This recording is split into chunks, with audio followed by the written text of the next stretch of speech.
আগের ভিডিওতে দেখেছেন যে প্রথম দিন আমার ওয়েট ছিল কিন্তু 82 কেজি। আমি মাত্র একদিন ডায়েট করেছি, এরপরে দেখেন মাশাআল্লাহ আমার ওয়েট কিন্তু একদিনে 1 কেজি কমে গেছে। কিন্তু আমি জানি এটা আসলে আমাদের শরীরের অতিরিক্ত পানি সেটাই কমেছে, আর শরীরের ফ্যাটটা কমতে একটু সময় লাগে, যেটা আস্তে আস্তে কমে। যাই হোক, তারপরও অনেক ভালো লাগছে যে আমার ডায়েটটা একদম প্রপার আছে, এজন্য আমি একদিনে 1 কেজি কমাতে সফল হয়েছি। সকাল 9টার দিকে আমি সর্বপ্রথম 1 চামচ চিয়া সিড ভেজানো পানি খাই। চিয়া সিডকে কিন্তু সুপারফুড বলা হয়, কেননা এতে প্রচুর পরিমাণে ফাইবার, ওমেগা 3, আয়রন, ক্যালসিয়াম ও প্রচুর পরিমাণে অ্যান্টিঅক্সিডেন্ট থাকে, যা আমাদের শরীরের রোগ প্রতিরোধ ক্ষমতা বাড়ায়, সেই সাথে কিন্তু আমাদের হজমেও অনেক সাহায্য করে। তাছাড়া চিয়া সিড খেলে কিন্তু ডায়াবেটিসের ঝুঁকিও অনেকটা কমে যায়। তাই প্রতিদিন অন্তত 1 চামচ করে হলেও চিয়া সিড অবশ্যই খেতে হবে। আর 1 চামচ চিয়া সিডে কিন্তু 70 ক্যালোরি থাকে। ডে 2তে আমি ব্রেকফাস্ট হিসেবে নিয়েছিলাম 2টি সিদ্ধ ডিম, যেখানে ছিল 155 ক্যালোরি, এবং 50 গ্রামের মতো একটা ছোট সাইজের আপেল নিয়েছিলাম, যেখানে ক্যালোরির পরিমাণ ছিল 26, এবং একটা শসা নিয়েছিলাম যেখানে মাত্র 7 ক্যালোরি ছিল।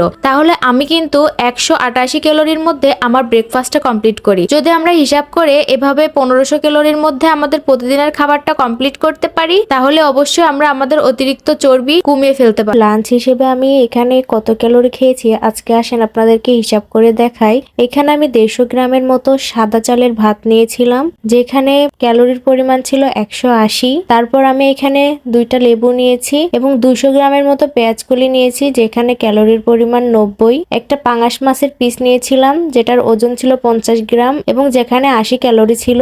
তারপর এখানে 150 গ্রাম মতো ছিমের তরকারি নিয়েছিলাম, যেখানে ক্যালোরি ছিল 105। আর এই যে এখানে 100 গ্রাম শসা নিয়েছি, যেখানে 7 ক্যালোরি। আর এই যে এখানে 50 গ্রাম গাজর নিয়েছি, যেখানে ক্যালোরি ছিল 22। তাহলে আমার এখানে মোট ক্যালোরির পরিমাণ দাঁড়ালো 484। বিকাল 5টার দিকে নাস্তা করি। এখানে আমি নাস্তায় নিয়েছিলাম 20 গ্রাম চীনাবাদাম, যেখানে ক্যালোরি আছে 100, এবং একটা মাঝারি সাইজের কলা নিয়েছি, যেখানে 107 ক্যালোরি আছে। তাহলে আমার বিকালের নাস্তায় কিন্তু মোট ক্যালোরির পরিমাণ দাঁড়ালো 207। আমার weight loss journey day 2 dinner হিসেবে আমি এখানে নিয়েছিলাম 2টা মাঝারি সাইজের লাল আটার রুটি, যেখানে ক্যালোরি ছিল 120। 150 গ্রামের মতো পেঁয়াজ কলি ভাজি নিয়েছিলাম, যেখানে 60 ক্যালোরি ছিল, এবং 1 পিস পাঙ্গাস মাছ নিয়েছি, যেখানে ক্যালোরির পরিমাণ ছিল 54। আর 100 গ্রামের মতো সিমের তরকারি নিয়েছিলাম, আমি আসলে ঝোলটা বাদ দিয়েছি, এখানে ক্যালোরি ছিল 70। আর নিয়েছিলাম 2 টুকরা লেবু, আর সালাদ নিয়েছিলাম, যেখানে ক্যালোরি ছিল 50। তাহলে আমার আজকের ডিনারে মোট ক্যালোরির পরিমাণ দাঁড়ালো 354।